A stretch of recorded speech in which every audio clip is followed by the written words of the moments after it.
Hello friends, स्वागत है आपका ऑनलाइन स्टडी ज्ञान में। आज हम 12th क्लास मैक्रो इकोनॉमिक्स व्यष्टि अर्थशास्त्र का पहला चैप्टर देखेंगे, जिसमें परिचय हम लोग देखेंगे। इसमें अति लघु उत्तरीय प्रश्न कराया जाएगा। इसमें पहला क्वेश्चन है कि क्या और कितनी मात्राओं में उत्पादित किया जाए, समझाइए। इसमें बताना है कि केंद्रीय समस्या क्या उत्पादन किया जाए को समझाइए। इसमें बताना है कि क्या उत्पादन किया जाए में क्या निर्णय लिया जाता है। तो किसी भी देश की अर्थव्यवस्था की पहली मूल समस्या यह होती है कि अर्थव्यवस्था में किन किन वस्तुओं और सेवाओं का और कितनी मात्रा में उत्पादन किया जाए। चूँकि हमारे पास जो है वह उत्पादन के साधन सीमित है, अतः इन साधनों में हमें यह निर्णय लेना होता है कि किन किन वस्तुओं का उत्पादन किया जाए, जैसे कि गेहूँ, चीनी, मकान, कपड़ा आदि किसका उत्पादन किया जाए। जब वस्तुओं की किस्मों के बारे में जो है निर्णय ले लिया जाता है, यानी कि किसका उत्पादन किया जाए, तो उनकी मात्राओं के बारे में निर्णय लेना होता है। जैसे कि कितने टन गेहूँ, कितने टन चीनी, कितने मीटर कपड़ा तथा कितने मकान इत्यादि का उत्पादन किया जाए, यह निर्णय लेना पड़ता है। अतः किन किन वस्तुओं का और कितनी कितनी मात्रा में उत्पादन किया जाए, इसका निर्णय प्राथमिकताओं अथवा अधिमानों के आधार पर लिया जाता है। इस प्रकार अर्थव्यवस्था में चुनाव की समस्या जो है वह उत्पन्न हो जाती है। अगला क्वेश्चन हमारा है कि उदाहरण की सहायता से अवसर लागत को स्पष्ट कीजिए, या फिर अवसर लागत की परिभाषा दीजिए, या फिर अवसर लागत क्या है। तो अवसर लागत की धारणा इस तथ्य पर आधारित है कि उत्पत्ति के साधन जो है सीमित है, किंतु अनेक उनका वैकल्पिक प्रयोग है। चूँकि प्रत्येक साधन सीमित है, इसलिए उनको सभी प्रयोगों में पूर्ण रूप से प्रयुक्त नहीं किया जा सकता है। समाज की जो दृष्टि से किसी साधन को एक उद्देश्य के लिए प्रयोग करने का अर्थ होता है कि उसको अन्य उद्देश्य में प्रयोग में लेने का अवसर का त्याग करना पड़ता है। और किसी एक वस्तु के उत्पादन की अवसर लागत वस्तु की वे मात्राएं होती है जिनका हमें त्याग करना पड़ रहा है। अतः वह लागत जो किसी साधन को उसके वर्तमान कार्य में लगे रहने के लिए प्रेरित करता है, उसे ही अवसर लागत कहा जाता है।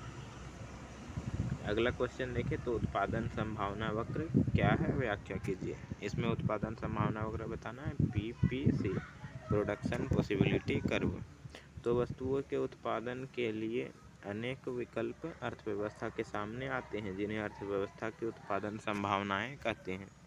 यदि इन उत्पादन संभावनाओं को रेखा चित्र के द्वारा प्रदर्शित किया जाता है, तो उनके द्वारा बनने वाली रेखा को उत्पादन संभावना वक्र कहते हैं। उत्पादन संभावना वक्र वस्तुओं तथा सेवाओं के ऐसे सभी संभव संयोगों को प्रदर्शित करता है जिन्हें अर्थव्यवस्था में उपलब्ध संसाधनों एवं तकनीकी ज्ञान के साथ जो उत्पादित किया जा सकता है। सैमुअल्सन के अनुसार अगर देखें PPC क्या है, तो उत्पादन संभावना वक्र वह वक्र है जो दो वस्तुओं या सेवाओं के उन सभी संयोगों को प्रकट करती है जिनका अधिकतम उत्पादन एक अर्थव्यवस्था में दिए हुए साधनों तथा तकनीकों के द्वारा साधनों के पूर्ण रोजगार की स्थिति में संभव होता है। अगला क्वेश्चन देखें तो उत्पादन संभावना वक्र मूल बिंदु की ओर अवतल क्यों होता है, स्पष्ट कीजिए। इसमें बताना है कि मूल बिंदु की ओर कॉनकेव क्यों होता है। तो उत्पादन संभावना वक्र उन दो या दो से अधिक वस्तुओं के विभिन्न संयोगों को प्रदर्शित करने वाली रेखा है जिन्हें एक उत्पादन संस्थान या फिर अर्थव्यवस्था में दिए हुए संसाधनों और तकनीकी ज्ञान के द्वारा एक समय में विशेष पर उत्पादित किया जा सकता है। दूसरे शब्दों में जो है वह अर्थव्यवस्था में एक वस्तु के उत्पादन की मात्रा को बढ़ाने के लिए दूसरी वस्तु की मात्रा को कम करना पड़ता है। यही कारण से जो है वह उत्पादन संभावना वक्र का झुकाव ऊपर से नीचे दाहिनी ओर होता है, जो कि कुछ इस टाइप का दिखता है। यह हमारा होता है PPC। यह X अक्ष होता है, यह Y अक्ष। यहाँ पे हमारा X वस्तु होता है, यहाँ Y वस्तु, यहाँ O होता है।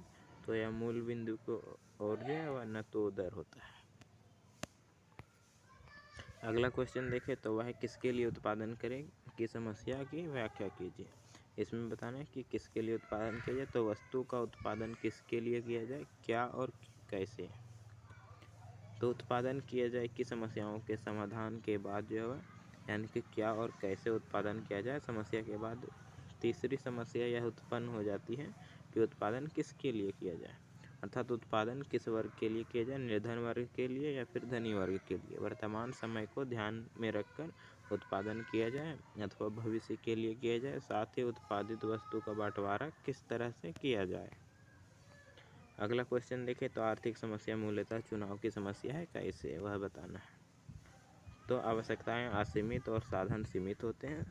सीमित साधनों के वैकल्पिक प्रयोग होने के कारण इन साधनों एवं असीमित आवश्यकताओं के बीच एक संतुलन बनाने का प्रयास किया जाता है और इसी प्रयास से चुनाव की समस्या उत्पन्न होती है। इस प्रकार आर्थिक समस्या मूलतः जो है वह चुनाव की समस्या हो जाती है।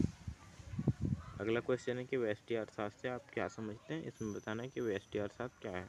तो अर्थशास्त्र की विषय वस्तु का अध्ययन दो व्यापक शाखाओं के अंतर्गत किया जाता है, व्यष्टि अर्थशास्त्र तथा समष्टि अर्थशास्त्र। दो है।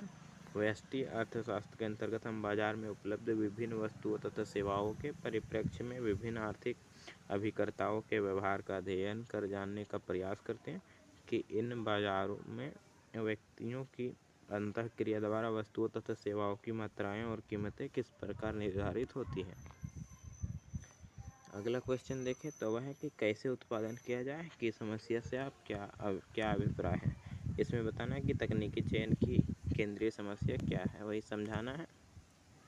तो संसाधनों के आवंटन से संबंधित दूसरी समस्या उत्पादन तकनीकी चयन की होती है और इसमें जो है वह वस्तुओं एवं सेवाओं का उत्पादन दो प्रकार से किया जा सकता है। पहला श्रम प्रधान तकनीक के द्वारा, दूसरा पूंजी प्रधान तकनीक के प्रयोग से। पहली तकनीक में जो है वह वस्तुओं और सेवाओं का उत्पादन श्रम की अधिक मात्रा और पूंजी की कम मात्रा लगाकर किया जाता है, जबकि दूसरी तकनीक में प्रति इकाई उत्पादन के लिए जो है पूंजी का मात्रा अधिक होता है और श्रम का कम प्रयोग किया जाता है। अतः अर्थव्यवस्था को उत्पादन की इन दो वैकल्पिक तकनीकों में चुनाव करना पड़ता है तथा यह निर्णय लिया जाता है कि उत्पादन की कौन कौन सी तकनीक को अपनाया जाए जिससे कि प्रति वस्तु की लागत जो है वह कम से कम हो। तो वीडियो अच्छा लगा होगा तो वीडियो को लाइक कमेंट तथा चैनल को सब्सक्राइब कर ले। धन्यवाद।